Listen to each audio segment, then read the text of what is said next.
par la Palmeraie. Donc la Palmeraie, c'est juste à côté de Masjid Quba. Donc on va procéder comme d'habitude, on a un drapeau. Donc quand on va descendre à Uhud, on va, on va essayer de rester groupé pour perdre personne. Et donc on va suivre le drapeau. Donc vous allez voir quand on va arriver à Uhud, il y a des, il y a des étalages, il y a des commerçants qui vendent des produits. Donc évitez d'acheter des produits là-bas, parce que c'est des produits qui sont exposés au soleil toute la journée. Donc même les dates qui sont achetées là, qui sont vendues là-bas, évitez de les acheter. Donc on va pour les dates aller à la Palmeraie. Donc vous aurez l'occasion d'acheter des dates fraîches et des dates emballées qui sont vendues à la Palmeraie. Donc évitez d'acheter les produits à Quba et évitez aussi à Uhud. Donc comme je vous ai dit, on va commencer par Uhud. Donc Uhud, tout le monde sait, c'est un endroit qui est ici proche de Médine, à peu près à 5 km. Et à Uhud, il y a eu lieu une célèbre bataille, donc la deuxième bataille qui a eu lieu en islam. Et Uhud, c'est connu aussi par la montagne. Il y a une montagne, une chaîne montagneuse qui s'y trouve. Donc c'est une chaîne montagneuse qui fait à peu près entre 8 et 11 km de long. Et elle fait à peu près 3 km de large. Donc ici les scientifiques, les géologues, ils ont divergé sur la longueur et la taille de Uhud. Donc pour ce qui est de sa hauteur, elle fait à peu près 350 mètres de haut. Donc c'est un endroit où il y a eu une bataille, et c'est la deuxième bataille, comme je vous l'ai dit, la deuxième bataille en islam. Elle a eu lieu un an après la bataille de Badr. Un an après la bataille de Badr qui a eu lieu pendant le mois du Ramadan, et la bataille de Uhud qui a eu lieu pendant le mois de Shawwal. Donc il faut savoir que les Quraysh étaient venus,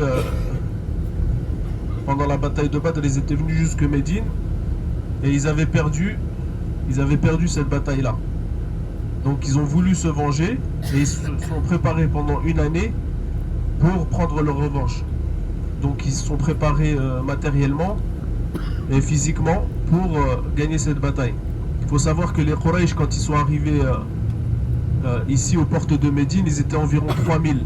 3000, et il faut savoir qu'un tiers des combattants avaient des montures. C'était soit des chameaux, soit des chevaux. Donc à l'époque, c'était quelque chose de très important que d'avoir une cavalerie. Et à la tête de cette cavalerie, il y avait Khalid ibn al-Walid, qui était pas converti à l'islam à l'époque, et c'était un grand stratège de guerre. Et vous allez voir quand on va en parler tout à l'heure, Inch'Allah, que sa stratégie militaire, elle a été très efficace pendant la bataille de Uhud. Donc comme je vous ai dit tout à l'heure, ils se sont préparés physiquement, matériellement, et ils sont venus avec 3000 hommes, ils sont venus avec de la nourriture, ils ont sorti leurs femmes et leurs enfants, et quand ils sont venus avec leurs femmes et leurs enfants, ça voulait dire que soit ils allaient gagner cette bataille, soit ils allaient mourir.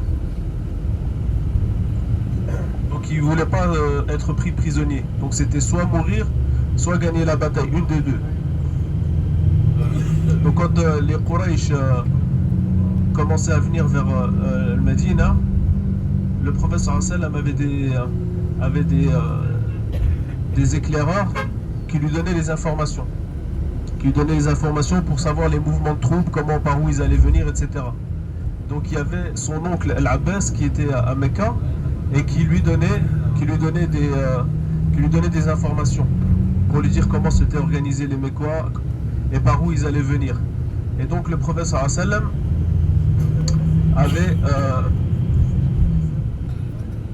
imaginé par où allaient venir les Quraysh. Il savait qu'ils n'allaient pas venir par le nord, parce que le nord de Médine, c'est un endroit où il y a beaucoup de palmeraies. Donc il savait que les Quraysh n'allaient pas venir par le nord, par risque de se disperser dans les palmeraies. Il savait aussi qu'ils n'allaient pas venir par l'est ou par l'ouest, parce que c'est des chaînes montagneuses, des chaînes volcaniques, et il savait que les Quraysh ne pouvaient pas venir par les chaînes montagneuses. Et donc ils savaient, le professeur sallam, qu'ils allaient venir par le sud de la ville. Et donc, effectivement, les Quraysh, quand ils sont arrivés par le sud de Médine. Donc quand ils sont arrivés, ils ont mis leur tente pendant 3 jours. Ils ont mis leur tente 3 jours aux portes de Médine pour se préparer. Et ils ont égorgé des bêtes et des animaux pour manger. Et ils disaient que par jour, ils égorgeaient plus de 10 chameaux. Donc ça montrait l'importance du nombre. Ils étaient très très nombreux. Et donc ils sont restés 3 jours à cet endroit-là pour se préparer. Donc le prophète sallallahu alayhi wa sallam est arrivé à Uhud. Et a attendu les Quraysh à cet endroit-là. Donc vous allez voir, ici on est en face. Donc ici on est en face de Uhud. Donc tout ça, Uhud, c'est toute cette chaîne montagneuse qu'on a en face de nous. Donc vous avez vu, elle commence de la droite là et elle s'étale sur 11 km. Donc c'est une montagne qui est très très imposante. Et il faut savoir que Uhud, c'est une montagne du paradis. Et le prophète sallallahu alayhi wa sallam, il disait Uhud Jabal min al-Jannah. Et il disait aussi le prophète sallallahu alayhi wa sallam, Uhud, c'est une montagne qui nous aime et que nous aimons. Il disait Uhud Jabalan yuhibbuna wa nuhibbuhu. C'est une montagne qui nous aime et que nous aimons. Donc Inch'Allah Ta'ala, on va descendre. Donc on va essayer de rester groupé parce que j'ai pas compté le nombre de personnes qui étaient dans le bus. Donc on est parti un peu précipitamment. Donc je vais vous donner le numéro du bus. Il y a un numéro qui est comme celui qui est devant, par exemple, c'est 101. Nous on va prendre le numéro de bus. Comme ça, si jamais il y a quelqu'un qui se perd, il revient vers le numéro de bus.